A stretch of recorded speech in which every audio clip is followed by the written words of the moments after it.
Good morning to all of you. Welcome to the lecture of communication system. The topic is single side modulation suppress carrier.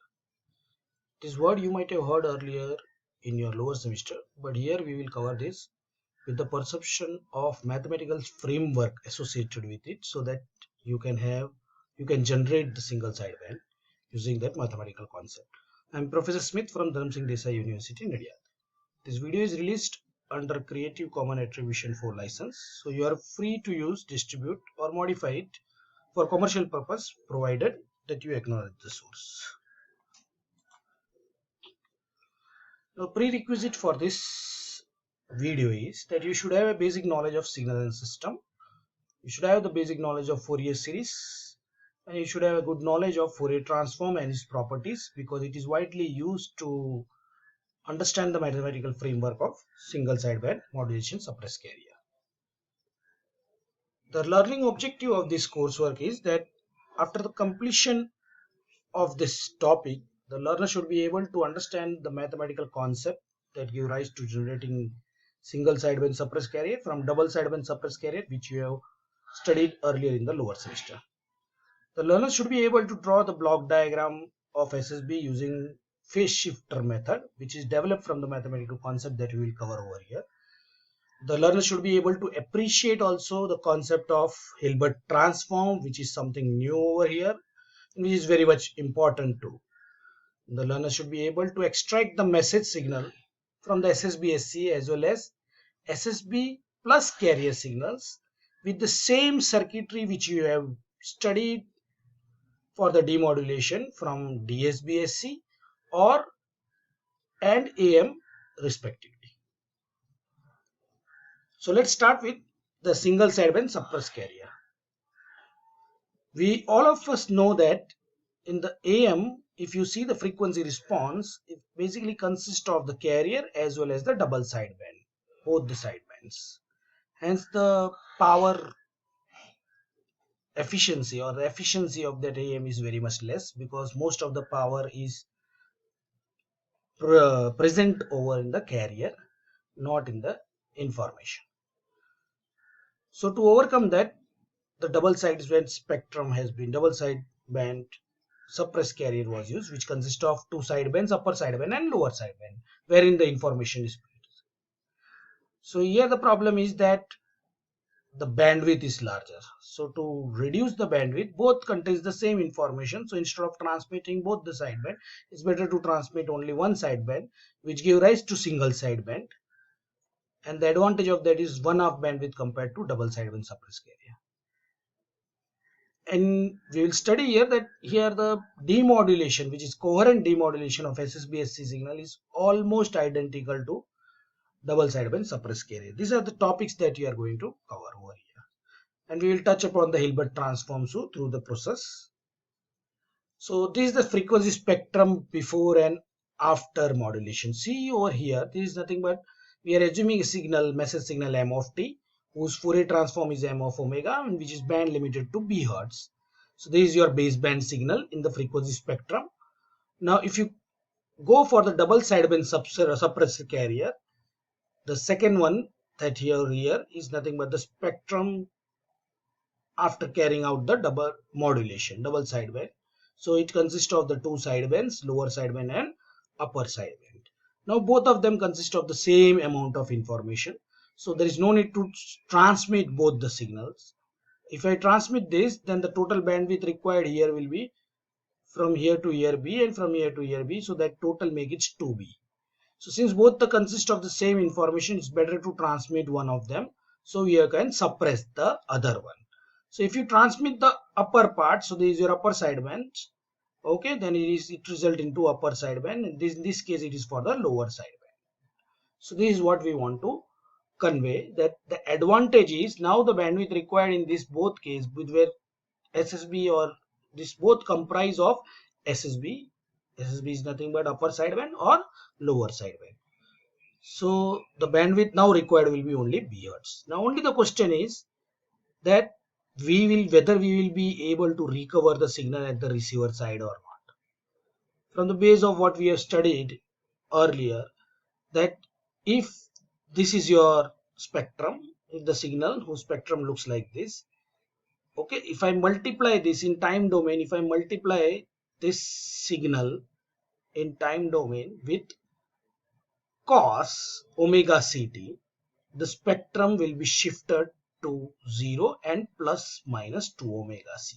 And then using a filter, you can recover the spectral component. Hence, we can recover your original signal.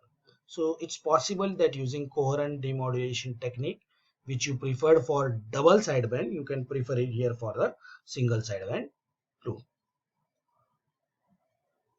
So this is your message signal. This is your m of t cos omega ct when you multiply over here, and this by the filtering method. That is what we have discussed. Now this is the time domain representation. Let us develop for the single sideband without any loss of generality. You can take the shape whatever you want. Here for time being I have taken this shape. Fine. So message signal m of t is having a Fourier transform of m of omega. Okay, which spectrum looks like this, and here too I have taken the band limited to b hertz. Now if you see this, I can redraw for developing a time domain representation of SSB. I have drawn only the positive part of it. I am calling it as m plus of omega, and I have drawn here only on the negative part of it, and I am calling it as m minus of omega. So there is a relation between these two. That is m plus of omega is nothing but if I multiply m of omega with the unit step signal u of omega, it is a function of omega, not the function of t. Okay, where u of omega will be like this. That for omega greater than 0 it is 1, and for omega less than 0 it is 0. And this is nothing but I can obtain by multiplying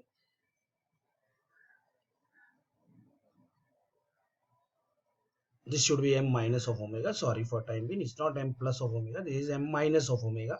So you multiply this here, you will get fine. I will ensure that in the PPT presentation it is corrected. Fine. So this is nothing but your USB. So what is the meaning of that? Said this is shifted at omega c and this is shifted at minus omega c.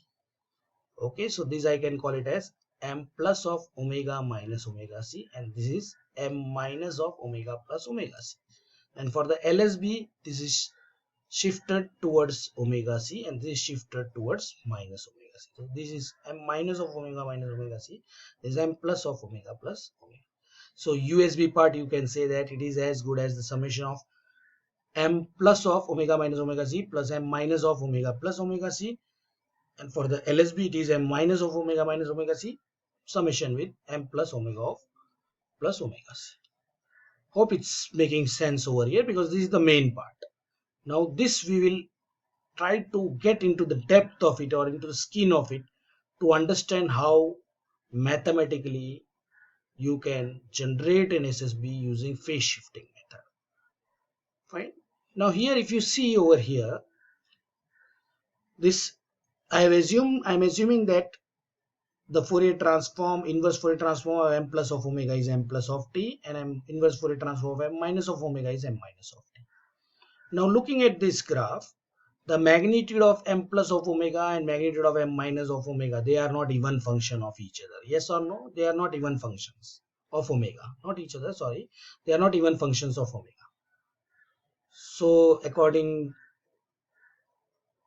to the conjugate symmetric property, definitely its inverse Fourier transform, which is m plus of t, m minus of t, they cannot be real. They have to be complex. Fine. And moreover, if you try to look here, m plus of omega is equal to m minus of minus omega. It means that these m plus of omega and m minus of omega are conjugate of each other. So definitely m plus of t and m minus of t should also be the conjugate of each other. So with this information that they are conjugate of each other and m of omega is nothing but summation of m plus of omega and m minus of omega. So its inverse Fourier transform says that m plus of m of t should be equal to the summation of m minus of t and m plus of t. So a combination of m plus of t and m minus of t should give me m of t, and m plus of t and m minus of t, both of them are complex and they are conjugate of each other. The meaning of that is that real part of both m plus of t and m minus of t should be equal to half m of t, because the addition of both should be equal to m of t.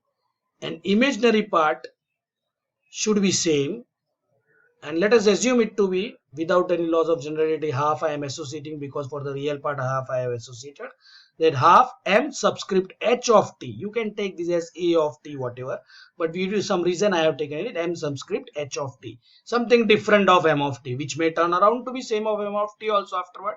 We don't know for time being, but for time being I am taking it as m subscript h of t. So this is your imaginary part. So at last we can write that m plus of t is nothing but half of m of t plus j mh of t. So definitely m minus of t is to be complex conjugate. So it is half of m of t minus j mh of t. Fine. So this is what we are getting, m plus of t and m minus of t. Now it's better that you take a book and write it down all the expression to understand it, because now a lot of Fourier transform properties we will use over here. Now we have seen earlier that the positive side spectrum, which we called it as m plus of omega, is nothing but m of omega into u of omega, and this has to be not m plus, it's m minus of omega, is m of omega into u of minus omega. Now what is u of omega? As I said, it's nothing but the unit step signal. Okay, so I am writing this u of omega in terms of signum function, where signum function is nothing but equal to 1 for omega greater than 0 and minus 1 when omega less than 0. So u of omega we have studied earlier also, u of t is half of 1 plus signum of t. That was in the function of t. Here I have written in the function of omega. U of omega is nothing but half of 1 plus signum of omega. So you got m plus of omega. Substituting over here, we got this expression half m plus of omega is nothing but half of m of omega into summation of these two. So we are getting two different terms. The first term associated is half m of omega. The second term is half m of omega signum of omega. And m minus of omega, the first term is half m of omega and the second term is minus 1 upon 2 m of omega signum of omega. Now if you compare these three expression, one which is in time domain, but if I convert this into frequency domain by taking the Fourier transform, this is m plus of omega equal to half m of omega plus j half capital mh of omega, which I don't know what it is.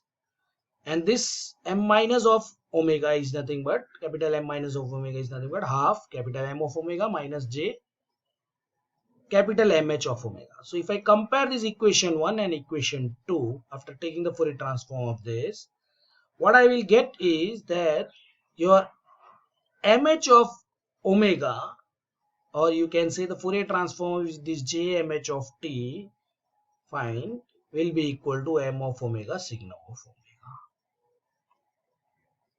which will lead to that your mh of omega, which is nothing but taking j on this side, it's 1 upon j, so multiplying and divided by j square by 1, j square 1 upon j square, sorry, if I multiply and divide, you will get j upon j square, which turn around to be minus j.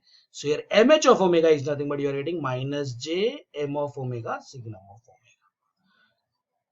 So let us get into the depth of it to understand what it means.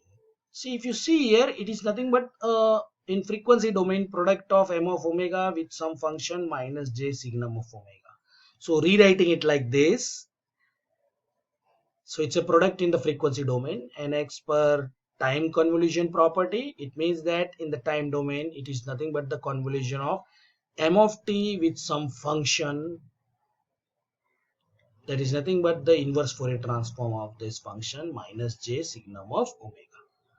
So if you take the inverse Fourier transform, you will get mh of t, which is m of t convolve with 1 upon pi t. You can find that is minus j signum of omega. See, we know that signum of t Fourier transform was 2 upon j omega, and as per symmetry property, 2 upon jt Fourier transform is nothing but 2 pi signum of minus omega.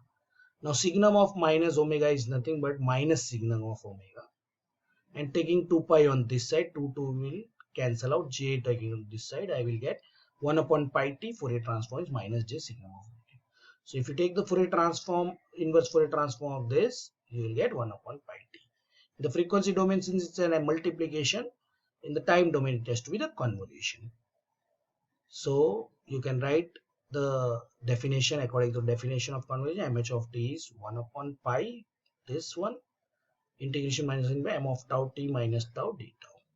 So this mh of tau is nothing, mh of t is nothing but known as Hilbert transform of m of t. That's why we have associated this term m subscript h to indicate that this is nothing but the Hilbert transform of m of t. Now, in a simple language, if you want to understand what this is, it is like if you take a message signal, pass it through a system whose transfer function is given as minus j signum of omega. And as per this expression, it says that your output is nothing but the Hilbert transform of mh of t. Fine. So let us understand this Hilbert transform in a simple language. That impulse response of this transformer is 1 upon pi t, or h of omega transfer function is minus j signum of omega. It is better to deal with frequency domain compared to time domain, because in the frequency domain it's just a multiplication with the signal, and in time domain it's a convolution, and convolution is slightly difficult to deal compared with the multiplication. So let us exploit this, okay, or briefly try to explore it. H of omega minus j signum of omega, the meaning is that when omega is greater than 0, it is minus j, and when omega is less than 0, it is plus j. Hope you understand this. And minus j, I could write it as 1 times e raised to minus j pi by 2, because e raised to minus j pi by 2 is cos pi by 2 minus j sin pi by 2. Cos pi by 2 is 0. So minus j sin pi by 2 will lead to minus j. Similarly, plus j is 1 plus e raised to plus j. So if you try to draw its magnitude spectrum, sorry, so it looks like this. For all value of omega, it is 1. This is the magnitude spectrum. And phase spectrum, when omega is greater than 0, it is minus pi by 2. And for omega is less than 0, it is plus pi by 2. The meaning of this is that all the frequency components are shifted by minus pi by 2. You have to deal with only the positive frequency components, not the negative. Negative indicates just we are dealing in the exponential. That's why we have got it, to make it very simple. If you draw the spectrum together, combination of both, it is like this, that when omega is greater than 0, for omega greater than 0, h of omega is minus j, and omega less than 0. So in simple language, that if you delay the phase of every component of m of t by minus pi by 2, you will get the Hilbert transform of the m of t.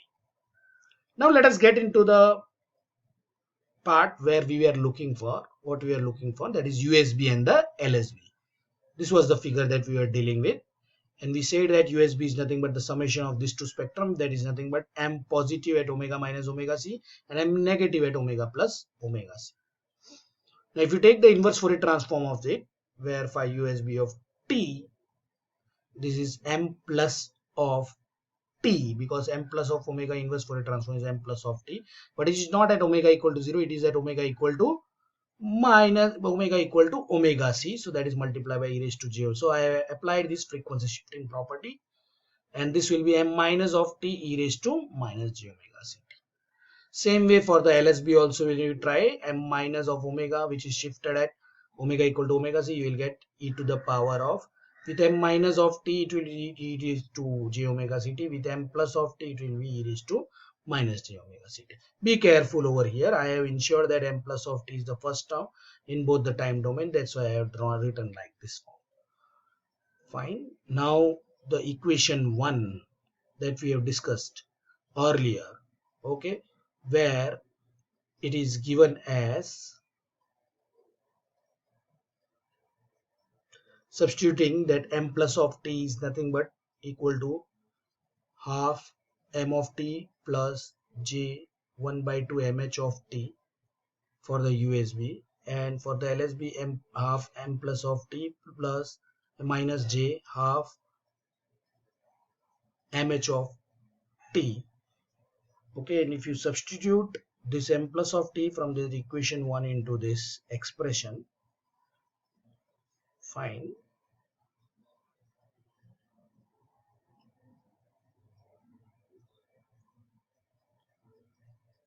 Now that you have to do it yourself, you will get finally something like this in the form of m of t.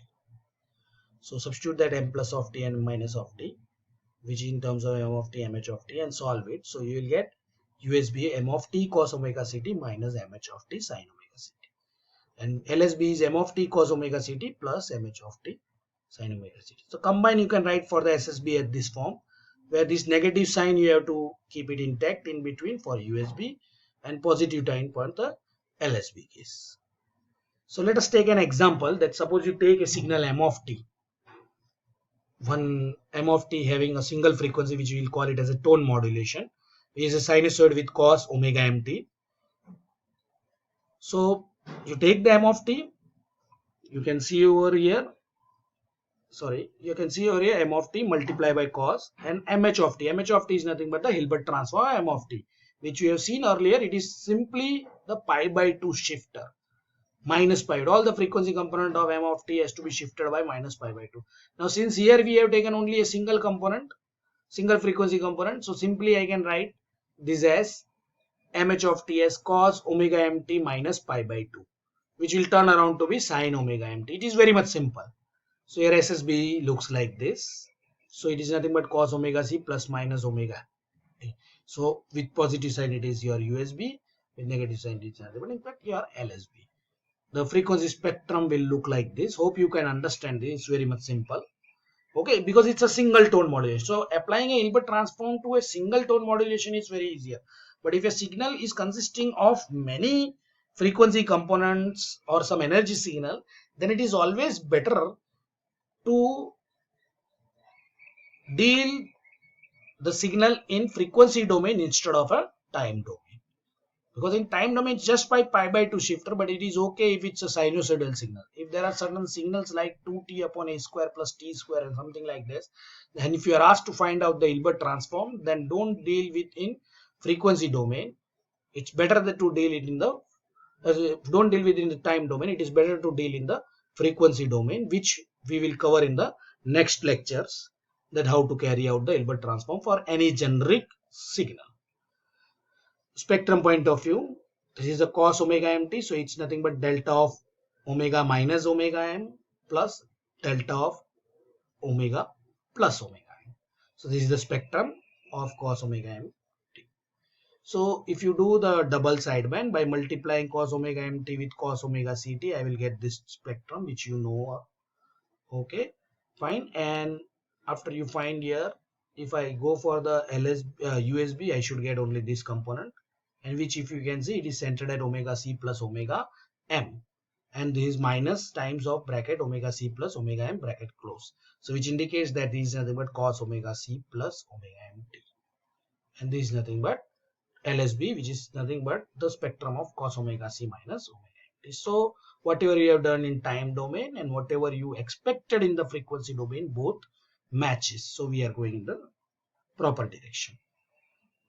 One more time I will like to clarify that it's not easy to find out the Hilbert transform of any generic signal just by shifting it by pi by 2.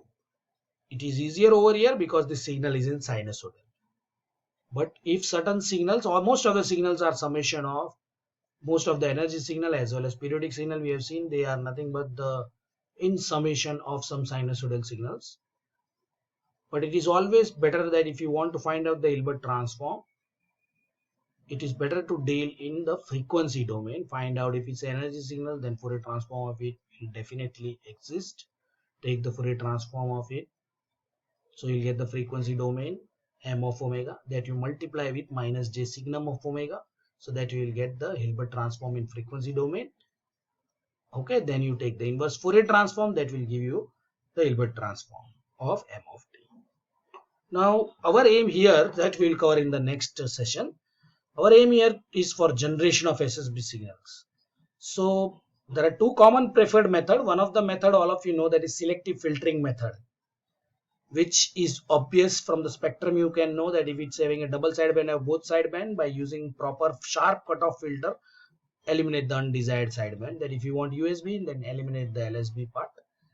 And the second method is nothing but the phase shift method, which we can develop using what we have studied today. Now the selective filtering method, once you get the double sideband, m of t multiply with this carrier, you will get here at this point double sideband suppressed carrier. Then you pass it through a sharp cutoff filter, so you can eliminate the undesired sideband.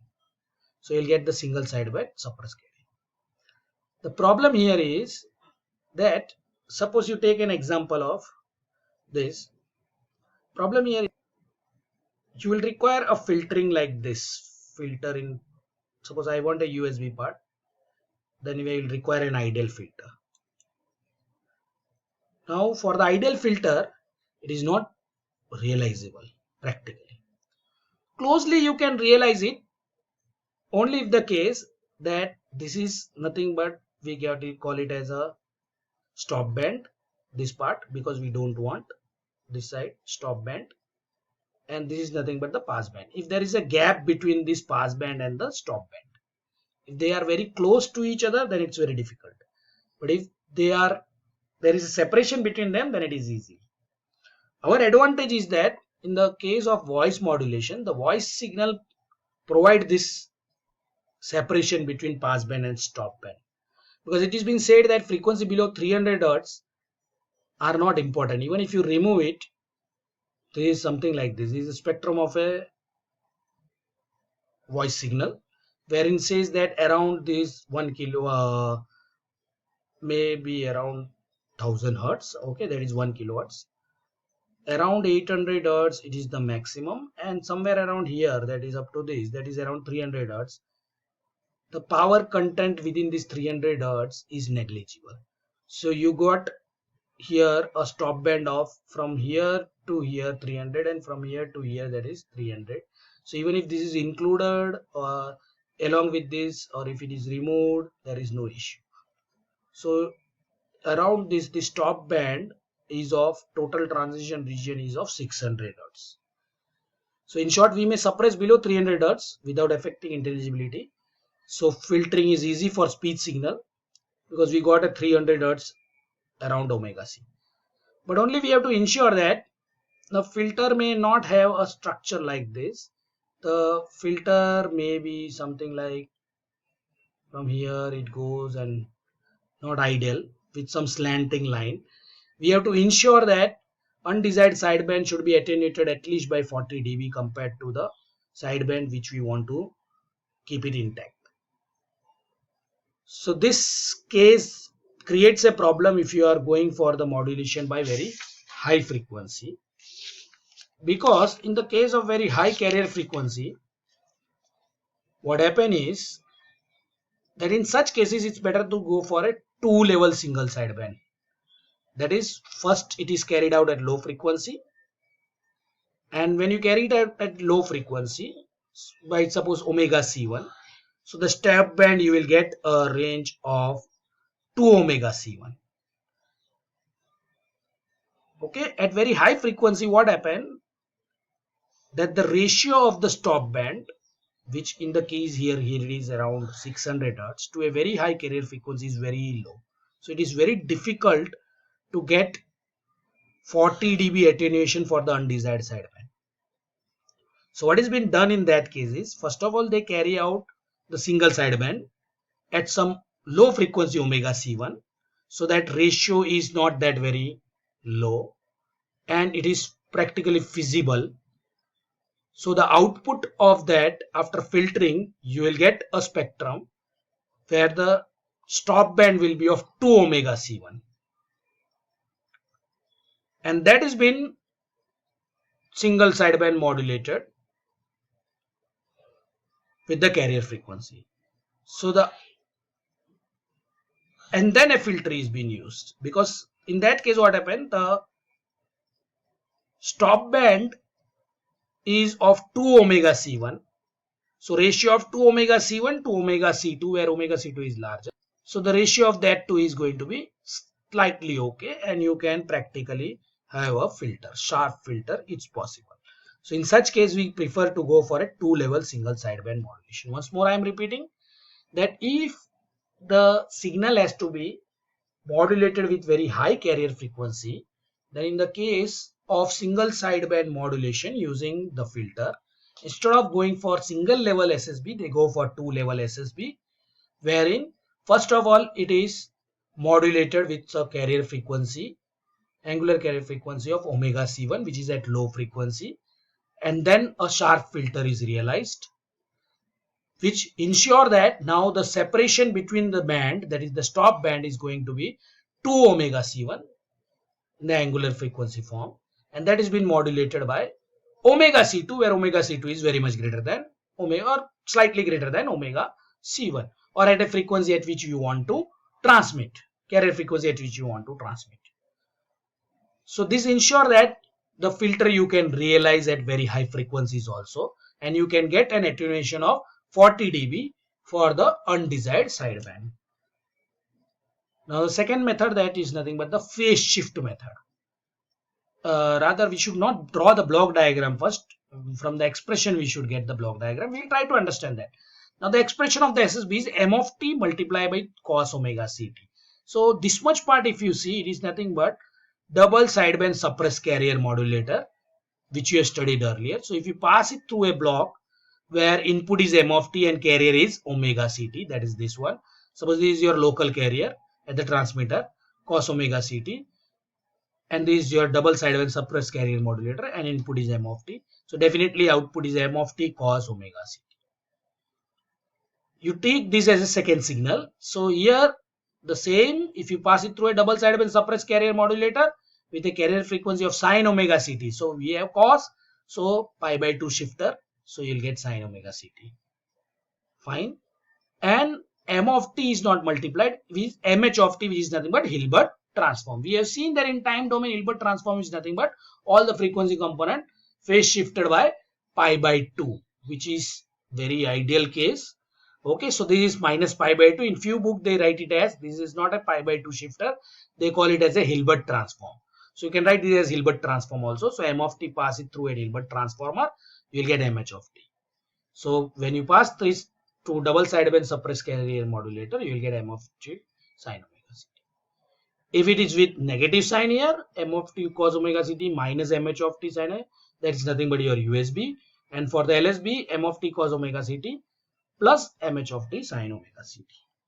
Fine, that is what we have discussed over here. So here if you see, this equation is the base of developing this phase shift method. This box which here is marked with minus pi by 2, this is pi by 2 shifter which delay phase every component by minus pi by 2, or you can say it is a Hilbert transform. This ideal phase shifter is not possible because it says that all frequency component to be shifted by pi by 2. It's not possible ideally. Okay, but depending on our message signal spectrum, if it is not consisting of all the all the frequency component for only certain band, then you can approximate this phase shifting over finite band, but not for all value of omega. So it is possible. It's not a very tough task. Now graphically, what is the we like to see? This I have tried to make you understand graphically what happens.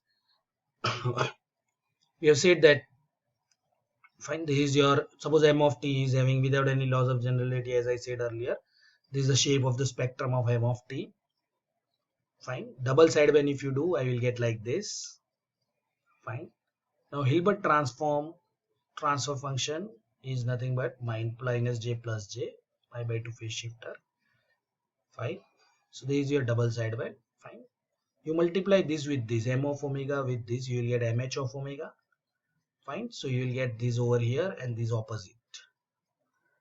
Now take this spectrum. So this was nothing but m of t into cos omega ct. When I do, I get like this. So this is your mh of t multiplied by sine omega ct. If I do, I will get like this. Okay, now this, what you do here is subtract this spectrum with this spectrum. This minus this. Fine, that is this signal at A minus signal at C. So this blue one on both the side will cancel out, and this red one on both will add up. The same way here, the red one of both this will cancel out, and the blue one of both this will add up, and you will get this USB.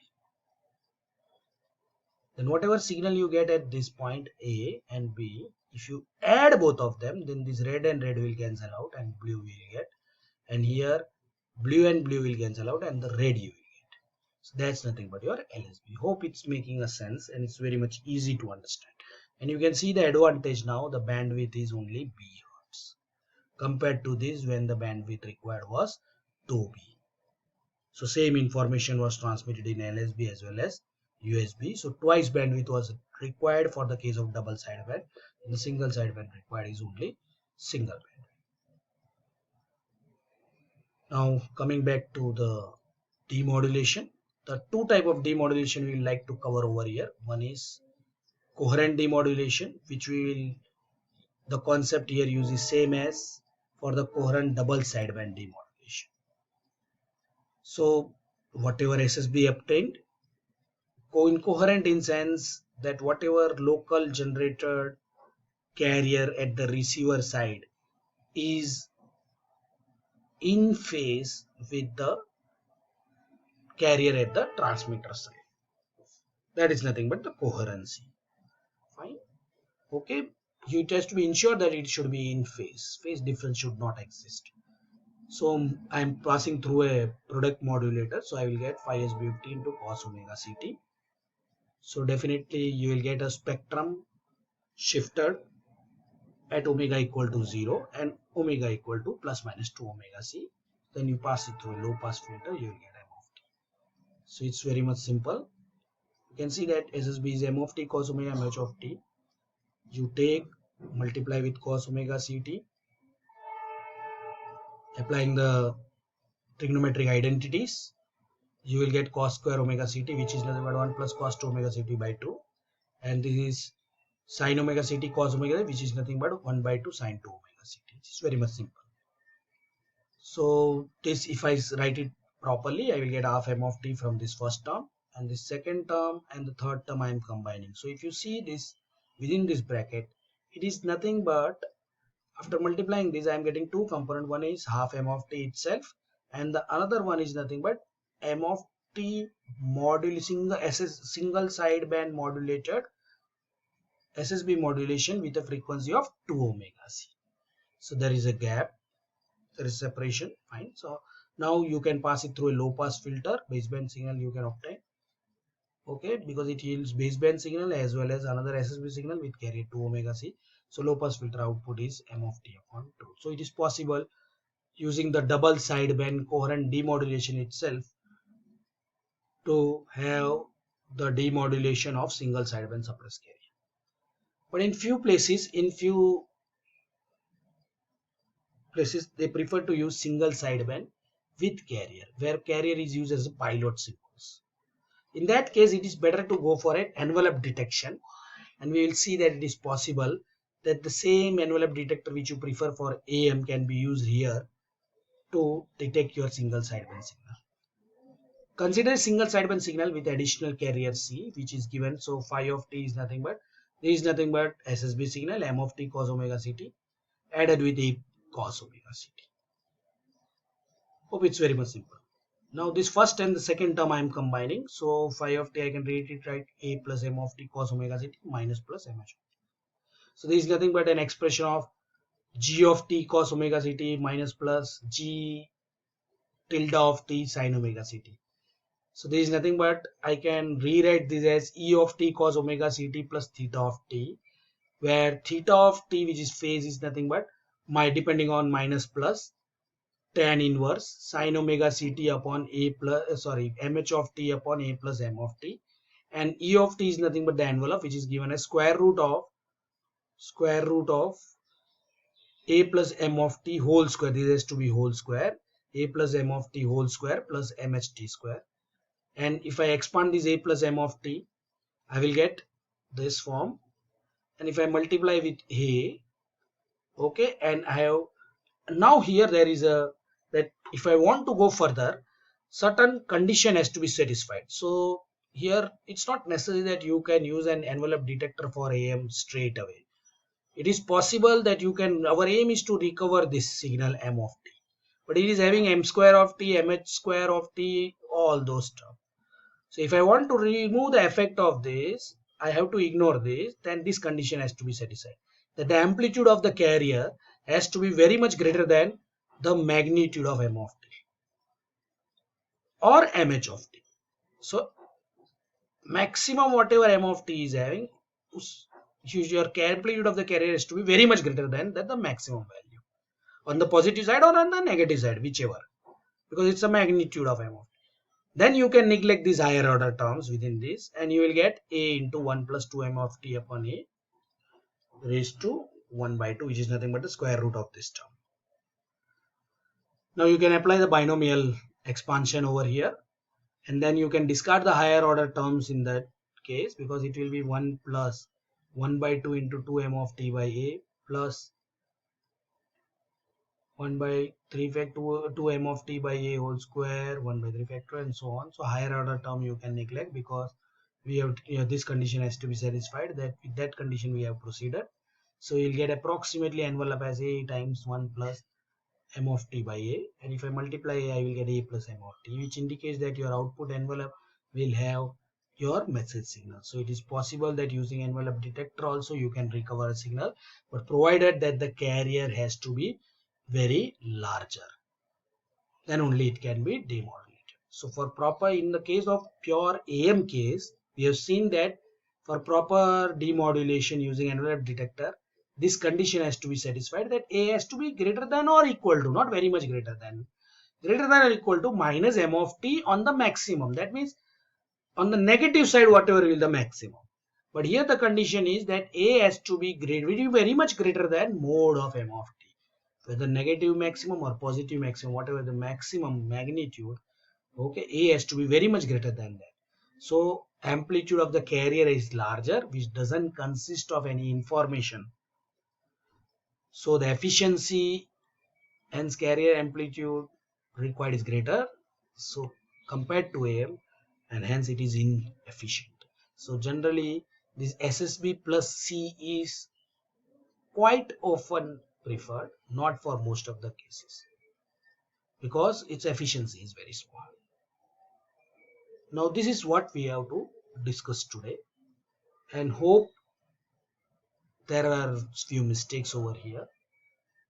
I will ensure that it is rectified in the presentation.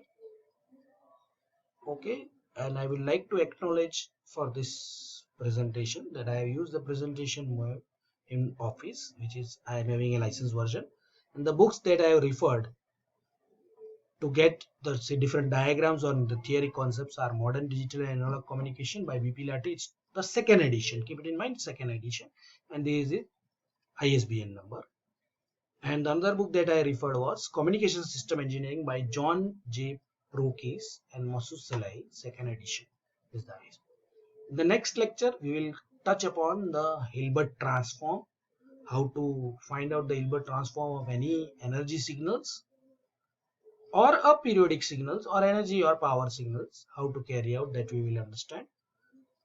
And it will be followed by the effect of synchronization problem. We have studied here the synchronization demodulation or coherent demodulation, where we said that there is phase point of view, phase of the local generated carrier at the receiver side is in phase with the carrier at the transmitter side, but in real life it's not necessary. There may be some small phase error.